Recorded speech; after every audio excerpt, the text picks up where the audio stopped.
Hi everyone, this is Marianne and welcome to my channel. Today I just have another little tutorial for you, which is also a little bit of a hack to help you make use of what supplies you already have without you having to go buy something new for what you need to do.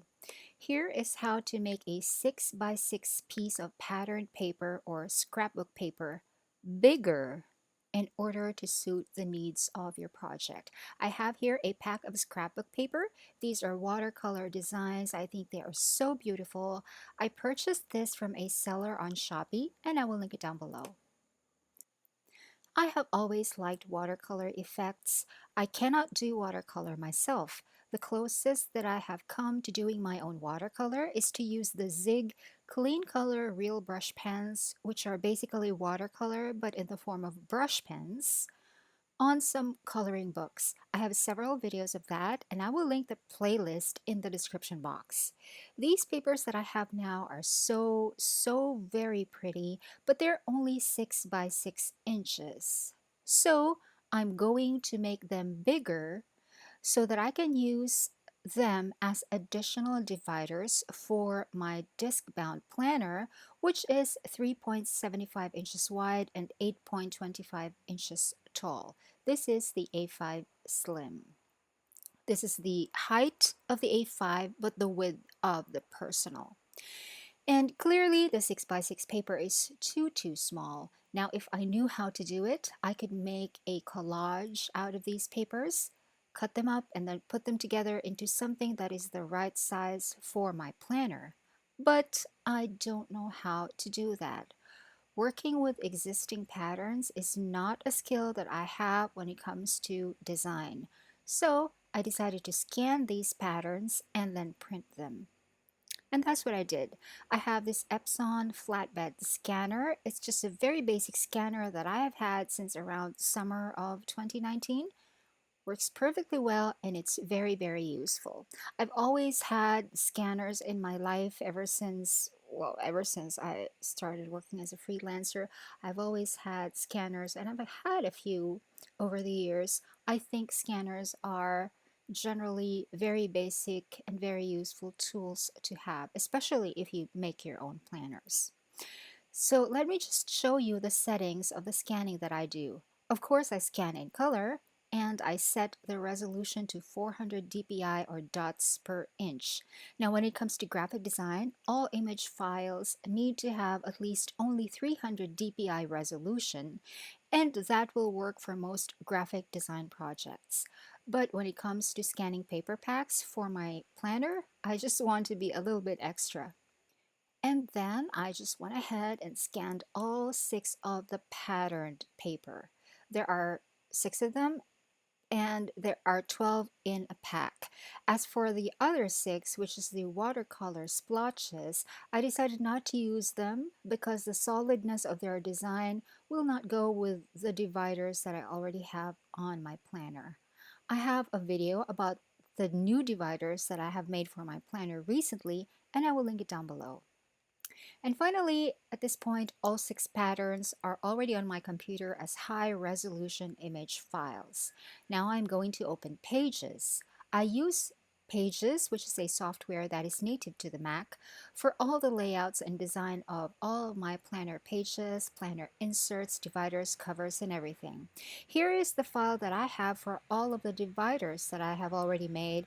It's already sized to the size of my dividers, which is the A5 Slim. As you can see, these are the dividers that I made in that video I mentioned earlier, and I'm just going to add these new 6 designs to the file so that I will have only one file for all dividers, which will be more convenient for me to look for and access from time to time.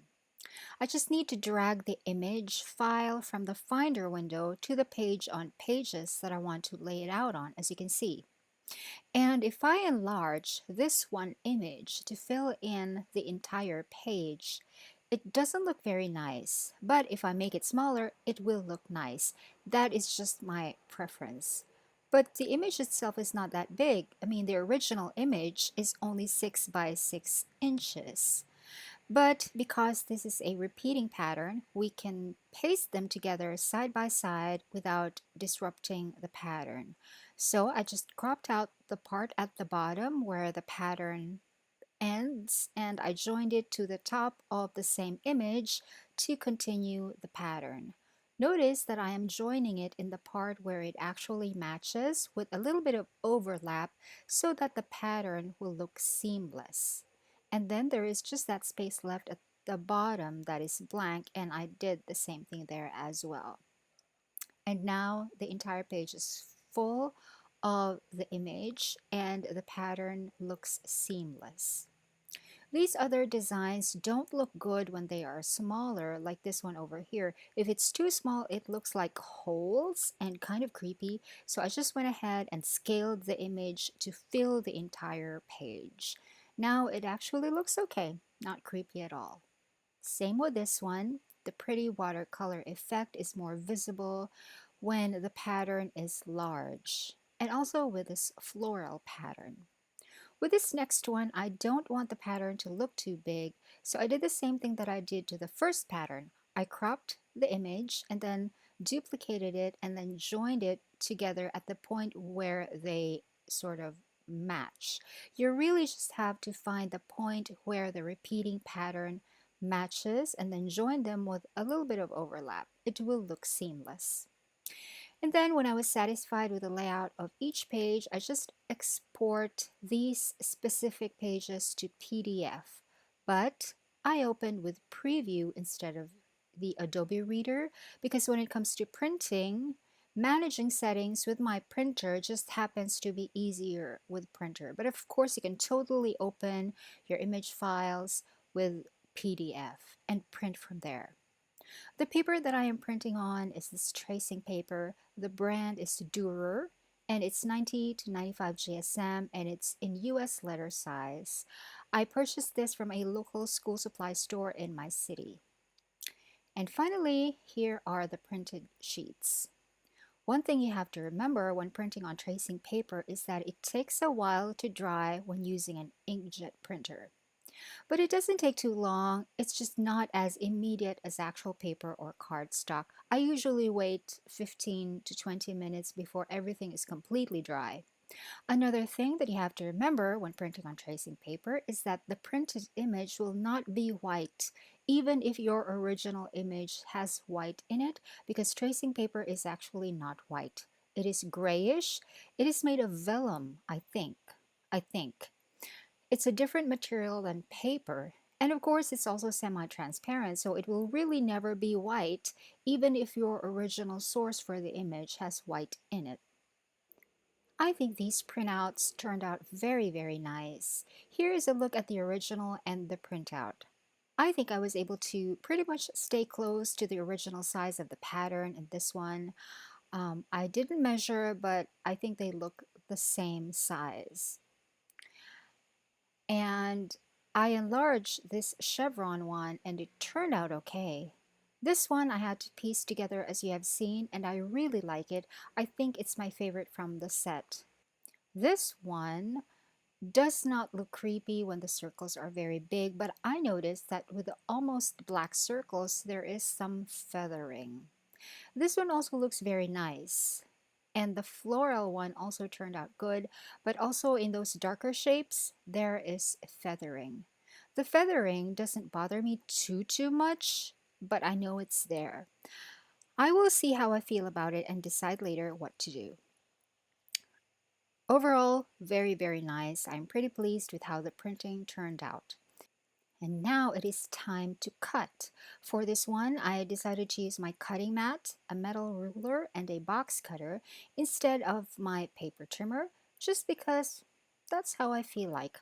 I actually prefer this method. It's more calming for me. This is a very simple process. Just cut exactly at the edge of the image. And now it is the perfect size for my planner. Another thing that you need to remember about tracing paper is that it curls when it has been printed on because ink is wet. But I have a couple of solutions for that, which I will tell you later.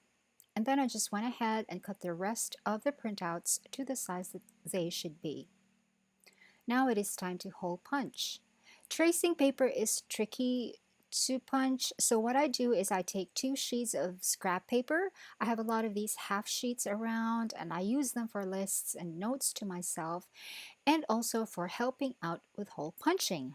I just sandwich 1 sheet of tracing paper in between 2 sheets of scrap paper and then punch. And this piece of scrap paper can still be used if I cut off the holes at the edge.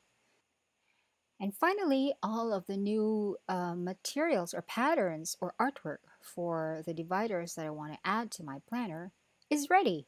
Of course, these are not the complete and final dividers. There are still a couple more steps to do, but the artwork is pretty much finished.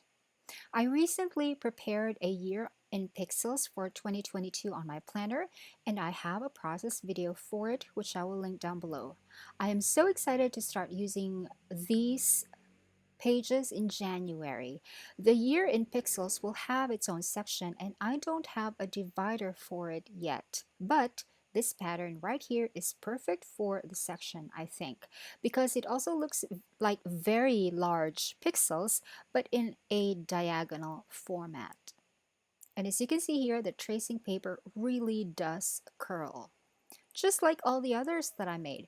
For instance, look at this one that I made weeks ago. It curls, but at the top and at the bottom. This uses a different brand of tracing paper. Maybe that's why it curls differently, but it still curls. So my solution for that would be to place a sheet of clear PVC over it. Here I have one, and the PVC sheet also has the tab, and that flattens the curl. Easy peasy. Another solution would be to laminate the tracing paper, which I have actually seen a bunch of people do, and it works. I suspect, however, that if you use thicker tracing paper, the one that's as thick as cardstock, you will not have to deal with curling, but I am not really sure. Please try it out if you can and let me know in the comments. Now, I do plan to laminate my dividers, but my laminating machine has not been delivered yet. For the meantime, I will place these new divider patterns in this section called Planner Plans. Yes, I have an entire section in my planner devoted to the plans that I have for my planner. Here are my notes on the renaming of sections and some new sections that I want to create. I will just place these new printouts at the back of that section for planner plans.